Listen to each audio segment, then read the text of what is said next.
Dieu est réellement ressuscité les morts. Vous pouvez vous mettre bien aimé dans le Seigneur. Vous pouvez vous asseoir.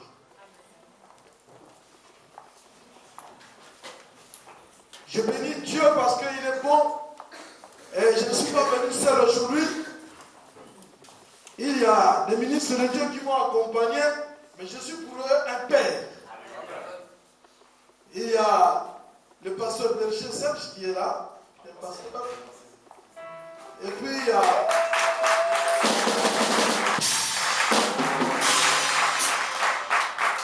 l'évangéliste Makayabou qui est là.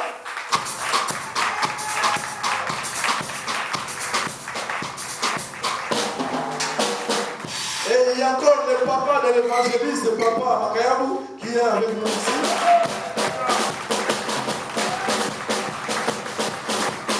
Vraiment, je bénis l'éternel Dieu. Merci. L'homme de Dieu a préparé déjà ce message. Il m'a déjà introduit. Ce que je vais vous dire, je sais que l'homme de Dieu a prêché cela dans cette église. Et il y a des témoignages, vous avez vu la main de Dieu.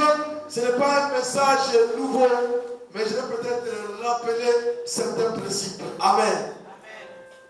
Voici donc mon thème de cet après-midi. Le facteur qui peut influencer ta foi. La Bible nous dit dans Hébreux 11, verset 1, la foi est une ferme assurance des choses qu'on ne voit pas. Pour qu'on parle de la foi, bien aimé, il faut qu'il y ait un objet. J'ai besoin d'un permis de séjour, j'ai besoin d'une grande salle, j'ai besoin d'avoir un enfant, il faut qu'il y ait un objet. Et la Bible nous dit, c'est une ferme assurance. Cette assurance provient de la fidélité de notre Dieu. Bien-aimés dans le Seigneur, faites confiance à la parole de Dieu parce que Dieu est fidèle. L'homme de Dieu a dit tout de suite là, dans Nombre, je crois, 23, 19, la Bible déclare, Dieu n'est pas un homme, 23, 19, pour mentir, ni pour se repentir. Ce qu'il a dit, il le fait, il l'exécute. Voilà pourquoi moi je m'accroche à cet homme de Dieu, à cet homme. Voilà pourquoi tu dois t'accrocher à Jésus-Christ, car ses paroles sont oui et amen. Bien-aimés dans le Seigneur, ça ne s'arrête pas là, une démonstration de celle qu'on ne voit pas. Vous savez, notre Dieu, c'est celui qui amène à l'existence des choses qui n'existent pas. Donc, si par exemple j'ai besoin d'un enfant, mon objet c'est l'enfant dont j'ai besoin. Maintenant, la démonstration, je prépare les layettes, j'achète tout ce qu'il faut pour un bébé, alors que je ne jette même pas la salive parce que chez nous en Afrique, il y a des signes pour que les gens disent que cette femme a conçu, elle est grosse, elle va changer l'alimentation, elle va commencer à jeter la salive. Toi, tu ne jettes rien, il n'y a pas de signe, mais tu crois seulement à la parole et tu fais la layette comme si tu attendais famille. Alléluia. Bien-aimés dans le Seigneur, l'objet de notre foi, c'est la parole de Dieu.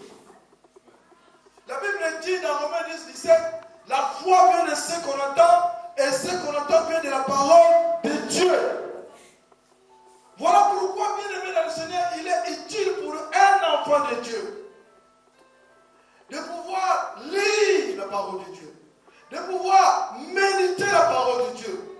Josué 1,8 dira que ce livre de la loi ne s'éloigne pas de ta bouche, médite-le jour et nuit, afin que tu puisses prospérer et que tu puisses avoir du succès. Alléluia. Amen. Si tu veux avoir le succès, bien-aimé, et si tu veux réussir, il faut lire, méditer la parole de Dieu, garder cette parole, parce que c'est la parole de Dieu qui donne la foi.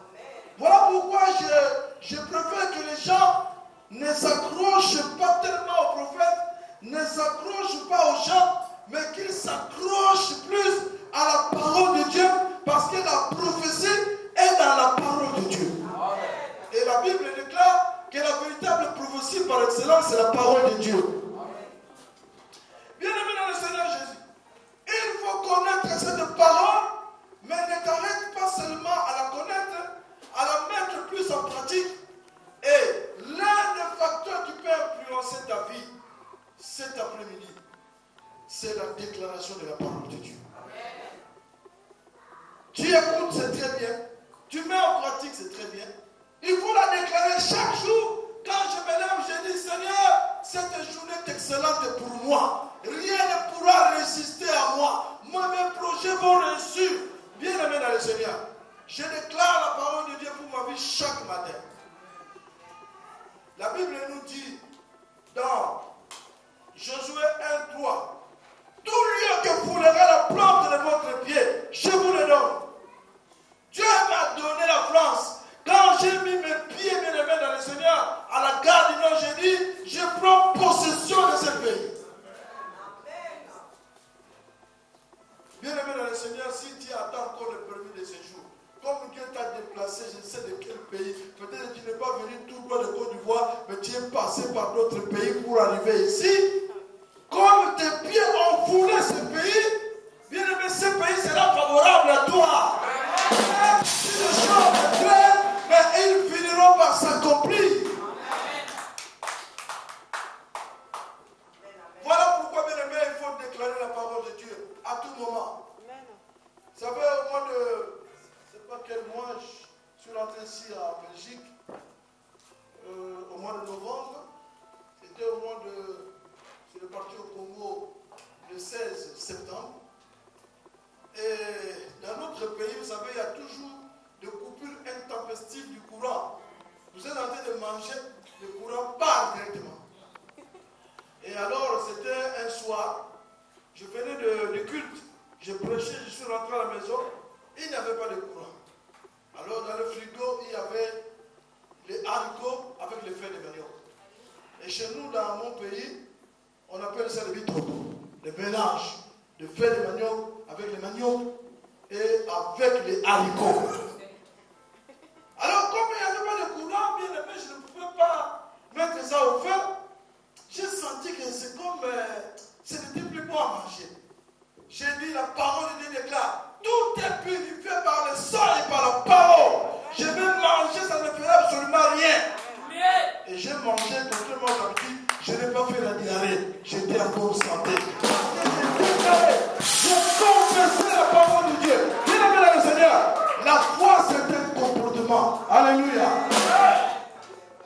Je me rappelle, en 2003, j'étais en Allemagne, dans une ville, Ludwigshafen.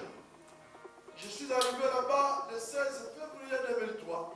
Et quand je suis arrivé, une semaine après, je suis tombé malade. Alors que j'avais déjà des séminaires déjà planifiés. Mais j'ai fait 2 semaines et puis je n'avais rien eu comme vraiment médicament. Et j'ai dit aux gens là, non. Je sens que je dois déjà commencer à prêcher la parole de Dieu. Mais ils me disent, non, mais tu dois d'abord avoir une bonne santé, être en forme, et tout ça. J'ai dit, j'irai avec Jésus. Et j'ai appelé ce pasteur de Aken. Il m'a dit, bon, on vous attend dans une semaine. Bien aimé, ce jour-là, quand je suis arrivé, je devais seulement prêcher le dimanche. Je suis arrivé le samedi. Et alors, je me sentais très mal. Moi, je me disais, certainement, ça doit être la maladie du paludisme. Mais vous savez, en Europe, quand vous dites le paludisme, surtout en Allemagne, ils n'ont rien compris. J'étais affaibli. Je suis quand même parti. J'arrive là-bas chez le pasteur. On a bavardé, on a mangé. Et puis, il va me dire, pasteur, j'ai pris un hôtel pour toi. J'ai dit, non, moi, je préfère rester ici. Parce que je me sentais très mal. Je me suis dit, non. Je ne vais pas rester ici. J'ai dit à l'hôtel, je peux avoir besoin de quelque chose, mais moi je ne connais pas cette langue-là, Deutsch. Qu'est-ce que j'ai fait? Il dit non, parce que c'est seulement pour une nuit. Je suis parti bien aimé dans le Seigneur. Arrivé vers minuit, 1h du matin, je sentais vraiment la mort. Je me dis, mais qu'est-ce que je dois faire? Qu'est-ce que je dois faire? Alors, je me suis déshabillé, c'était pendant l'hiver, au mois de février. Je me suis déshabillé. Et puis j'ai commencé à chanter un chant qui m'est venu à l'esprit. C'est pourquoi il faut lire la parole de Dieu. J'ai commencé à dire, non, je ne mourrai pas, je vivrai. Non, je vivrai, je raconterai tes œuvres, je raconterai les œuvres de l'Éternel. Alléluia. C'est la psaume 118, verset 17. J'ai commencé à chanter, je n'ai pas compris à quelle heure je me suis endormi, mais c'est que je sais que le matin je me suis réveillé et j'ai commencé à louer. Il est bon, il est vivant, il est puissant. Il faut lire, méditer, ne passez pas beaucoup de temps ailleurs, mais vraiment il faut avoir une discipline dans votre foi. Il faut avoir un temps pour prier, un temps pour lire, méditer la parole de Dieu. Alléluia. Bien-aimé dans le Seigneur, la Bible déclare, ils te feront la guerre, ils te combattront, mais ils ne te vaincront jamais. Bien-aimé dans le Seigneur, il m'arrive des fois de connaître des combats la nuit. Mais dans la nuit, pendant que je dors, je commence à déclarer. J'ai dit, vous ne me ferez rien, vous me combattez, mais vous ne me vaincrez jamais. Et j'ai dit ça 2-3 fois, je m'endors. Alléluia. Bien-aimé, la parole de Dieu, elle est vivante et elle est puissante. Alléluia. Il faut la déclarer. Il faut la déclarer avec foi. Il faut croire que Dieu est fidèle. Comme l'a dit l'homme de Dieu, au commencement était la parole, et la parole était avec Dieu, et cette parole était Dieu. Dieu a créé toutes choses par la parole. La parole a un pouvoir pour créer l'atmosphère de miracles, pour créer des guérisons, des délivrances. Alléluia. Dieu est Dieu.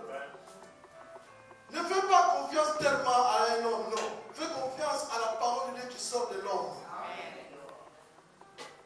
Il y a une vingtaine d'années, j'étais dans l'église pentecôtiste. Il y avait un Américain qui est venu nous prêcher. Je suis le témoignage vivant de Dieu.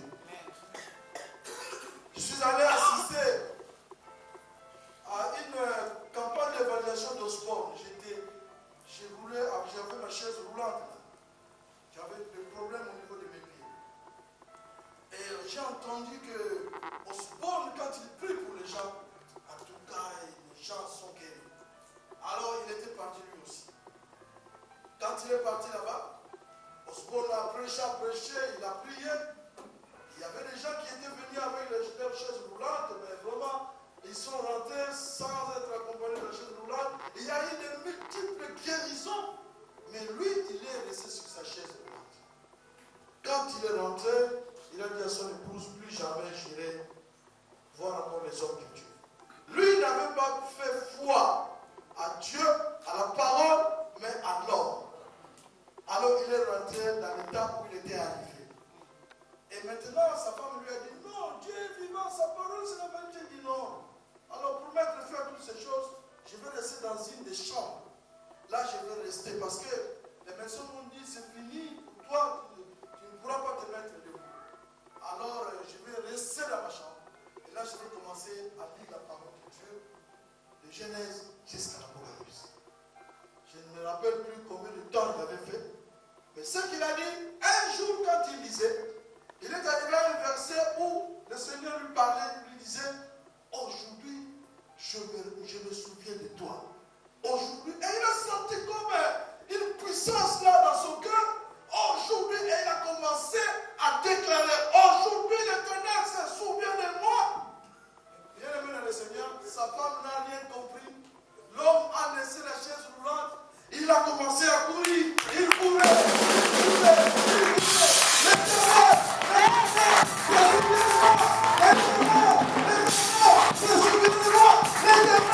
Il est allé là où on l'avait condamné. Laisse que je puisse te dire, si les hommes t'ont condamné, tu as pris cette condamnation sur la croix. L'homme était guéri et il est devenu aujourd'hui pasteur. C'est pour te dire, bien-aimé, il faut mettre foi à la parole de Dieu. Proverbe 4, verset 20 à 22, nous dit que la parole, c'est un médicament, bien-aimé dans le Seigneur. C'est pourquoi quand tu lis la parole, lis-la avec un esprit de prière, lis-la avec un esprit de foi.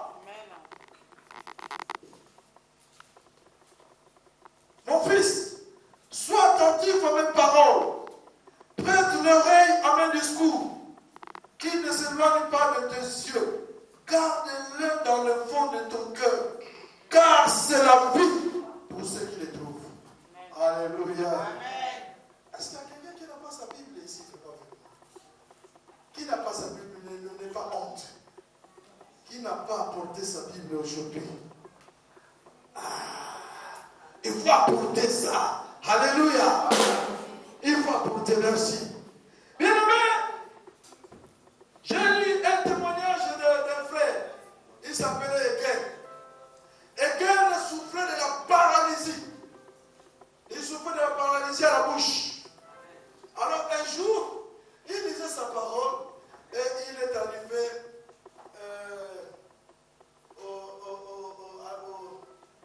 au prophète Ésaïe 53, de 3 à 5.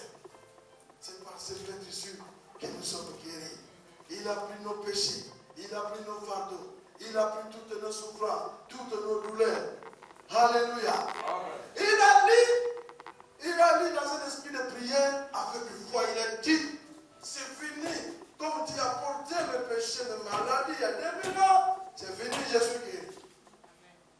Bien-aimé, quand tu es guéri, il ne faut pas que tu t'attardes à avoir des signes. Non.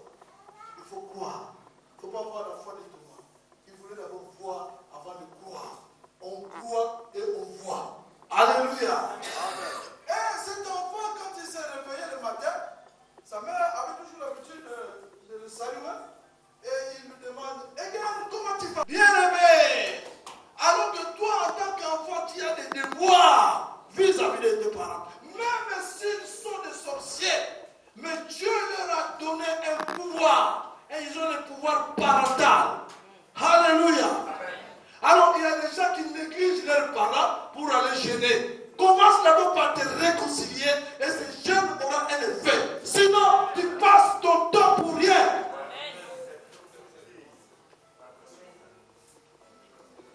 Alléluia.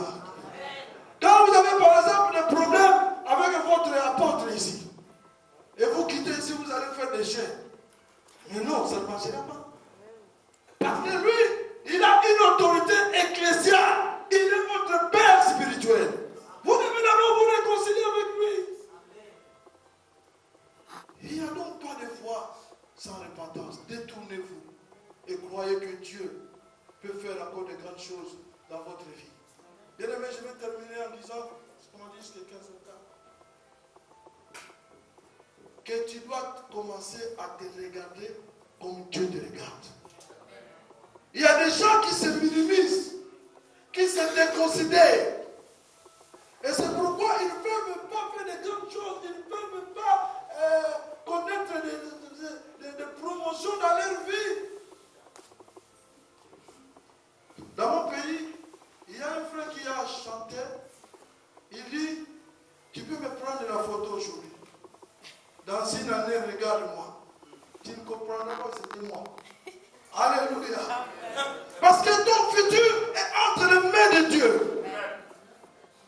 On peut te dire, parce que les gens ont l'habitude de regarder à l'apparence.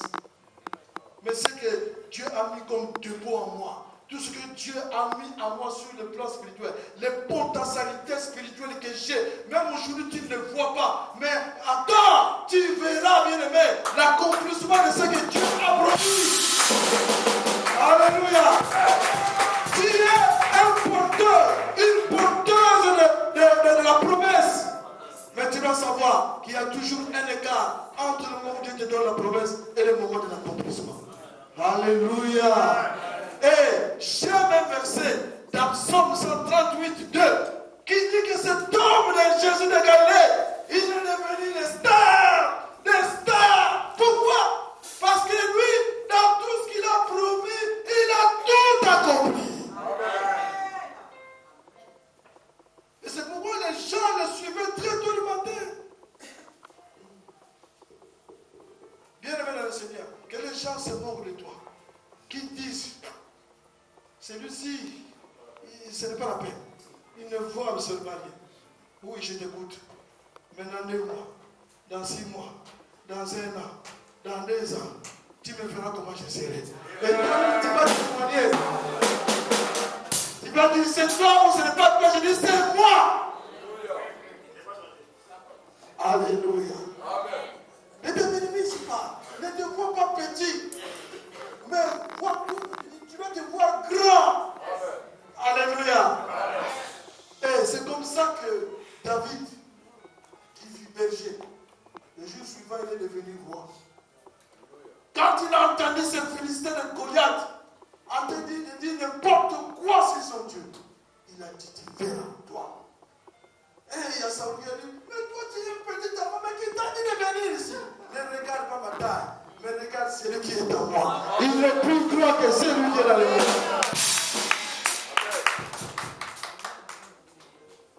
David ne pouvait pas se battre avec ce Philistin, Goliath. Mais c'est parce qu'il avait fait confiance en Dieu. Et avec ce qu'il a, il a fait tomber Goliath. Bien-aimé, tu es un homme à être considéré. Tu es une femme. D'ailleurs, Dieu te voit là comme une grande femme d'affaires d'ici quelques temps. Amen. Tu vas commencer à acheter des conteneurs, je ne sais dans quel pays. Toi là. Amen. Alléluia.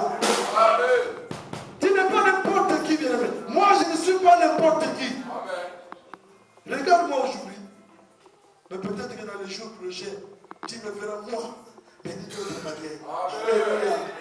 Tu me demanderas de passer. Mais je vois que oui. Mais quand on est en Christ, on devient une nouvelle créature. Amen. Les choses anciennes sont passées, toutes choses sont devenues nouvelles. Alléluia.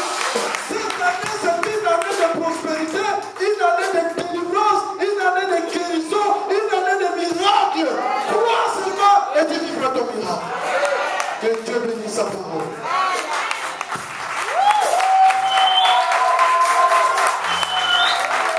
Merci Seigneur. Nous te louons, nous te bénissons, nous t'exaltons. Ta parole est la vérité. Merci Jésus. Tout ce qui a été prêché, Seigneur. Merci au Dieu de gloire, parce que tu es parmi nous, Seigneur. Et nous voulons maintenant prier au Dieu de gloire. Tel que tu puisses nous accompagner par ton Saint-Esprit, afin ce que tu veux que nous fassions ces moments, oh Dieu. Bénis ces moments. Je libère ta présence dans cette salle. Que le Saint-Esprit puisse toucher le cœur des gens. Alléluia. Jésus est Dieu. Jésus, tu es Dieu. Tu n'as pas changé. Tu es le même hier, aujourd'hui et éternellement. Mon frère, ma soeur, toi qui m'as suivi tout le long de ce sermon, Dieu t'a parlé. Tu as peut-être à te repentir ou à confesser le péché. Fais-le parce que lorsque nous allons commencer à déclarer la parole de Dieu, bien-aimés, nous allons pouvoir vivre des miracles dans nos vies. Nos projets vont se réaliser. Tout va changer, bien-aimés, dans le Seigneur. Ce que tu n'as pas eu en l'an 2012 peut s'accomplir en 2013. Il est Dieu. Il est Dieu. Il est Dieu. Il est Dieu. Il est Dieu. Il est Dieu. Il est Dieu. Il est Dieu. Le Seigneur est au milieu de nous. Je veux qu'on nous chante un cantique qui va nous faire entrer dans la repentance, dans la confession, dans l'adoration. Si le Seigneur te convainc de quelconque péché, bien-aimé, aujourd'hui, si tu entends la voix de Dieu, n'endurcis pas ton cœur. Aujourd'hui, c'est ton jour. C'est ton jour. C'est pour toi cette parole. C'est pour toi cette parole, mon frère, ma soeur. Il est là. Merci. Dieu des armées, toi qui sièges dans les lieux saints, je reconnais ta suprématie aujourd'hui.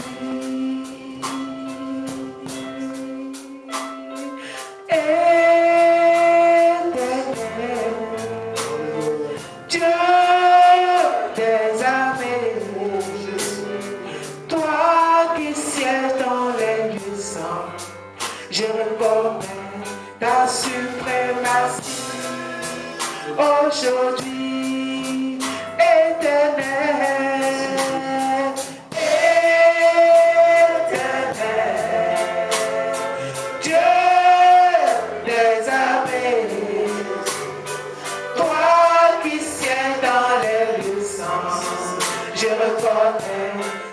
suprématie. Aujourd'hui, éternel, éternel, Dieu des armées, toi qui sieds dans les buissons, je reconnais ta suprématie. Aujourd'hui, je l'entends suivi.